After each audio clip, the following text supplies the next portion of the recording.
Платини не се разбраха. Двама футболисти, умишлена игра с ръка и да видим какъв ще е критерия на Александър Костадинов. Много любопитно в тази ситуация какво ще реши спрямо Николай Маринов, главният съдия. Червен картон.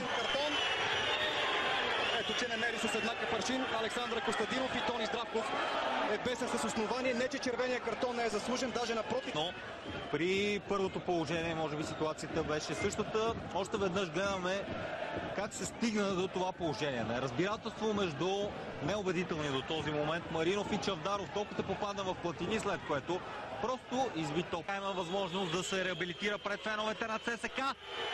Удари гол. 2-1, червените отново излизат напред в резултата.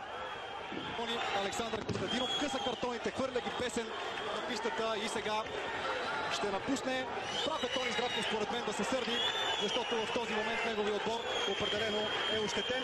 Не, че отново се повтарям, решението на Костадинов да изгони Николай Маринов не е правилно, а просто предишната ситуация е еднакъв аршин и за това сега матчът от тук до края ще бъде страшно труден за Александър Костадинов. Признавам си, за първи път виждам нещо подобно. Треньор да вземе, да покаже червен картон, да скъса